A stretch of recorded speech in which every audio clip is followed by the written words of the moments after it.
रात का सन्नाटा था। घड़ी की सुइयां 12 बजा चुकी थी। शहर के किनारे बनी पुरानी राजपुर हवेली को देखकर कोई अंदाजा नहीं लगा सकता था कि वहां कभी किसी जमाने में जिंदगी हुआ करती थी।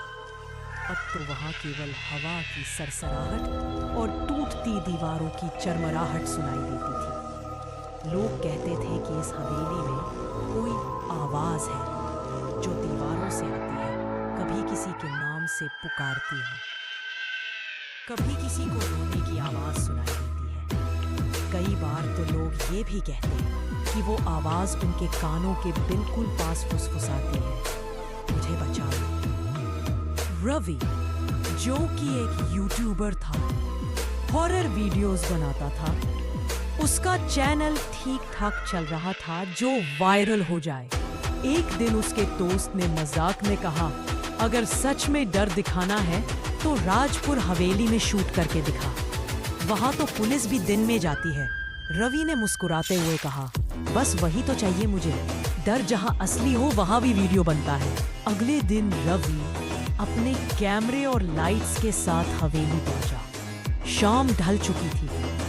सूरज की आखिरी किरणें हवेली की टूटी खिड़कियों से छनकर अंदर आ रही थी। हवा में सरांत थी, दीवारों पर फफूंदी और कोनों में मकड़ियों के जाले। रवि ने कैमरा सेट किया और बोलना शुरू किया, दोस्तों, आज हम हैं राजपुर हवेली में, जहां पिछले 20 साल से कोई नहीं रुका। इतना कहते ही अचानक ऊपर की मंजिल से ठक ठक की आवाज आई। रवि ने कैमरे की तरफ देखा और मुस्कुराते हुए कहा, शायद हवा का असर है दोस्तों, डरना नहीं। वह सीढ़ियों की ओर बढ़ा। हर कदम के साथ लकड़ी की सीढ़ियां कड़ा उठी। ऊपर जाते हुए उसने दीवार पर कुछ लिखा देखा, यहाँ कोई जिंदा नहीं लौटा। रवि ने कैमरा पास ले जाकर फोकस किया। शब्द पुराने खून से लिखे लग रहे थे। उसने धीरे से कहा, लगता है किसी ने यहाँ कुछ अनुभव किया होगा। ऊपर एक कमरा था, बंद, लेकिन अंदर से कुछ सरसराने की आवाज आ रही थी। रवि ने दरवाजा धक्का दिया।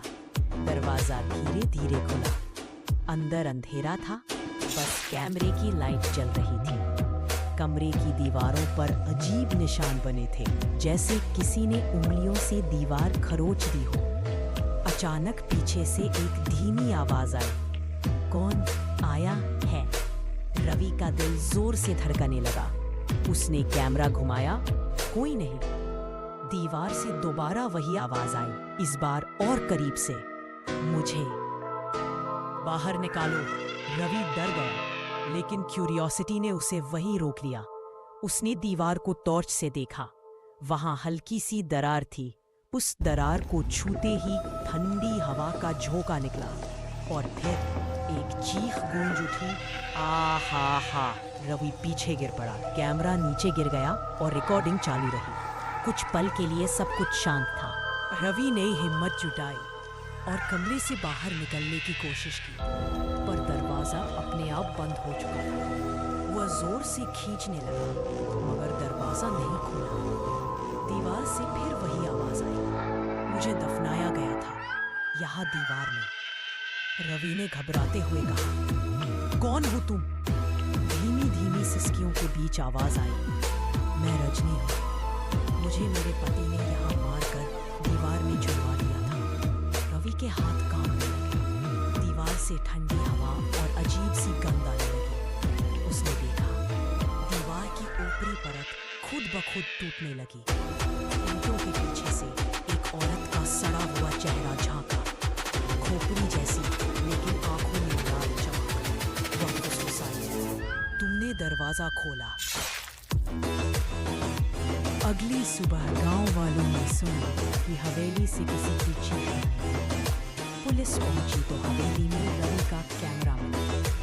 वीडियो में जो आखिरी चीज दिखी, रवि भागते हुए दीवार की तरफ जा रहा था और अचानक कैमरा नीचे गिर गया। कुछ सेकंड बाद दीवार पर ताज़ा खून के निशान दिखे, जैसे किसी को उसी में समा लिया गया।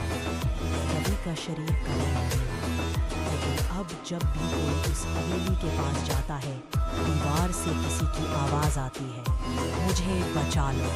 आज भी कहते हैं रात के 12 बजे के बाद अगर कोई राजपुर हवेली के सामने रुके तो उसे एक कैमरे की लाइट चमकती दिखती है और फिर वही आवाज धीरे धीरे पास आती हुई, कौन आया है। उसके बाद फिर कोई जवाब नहीं देता, क्योंकि जो भी सुनता है वो आवाज का हिस्सा बन जाता है।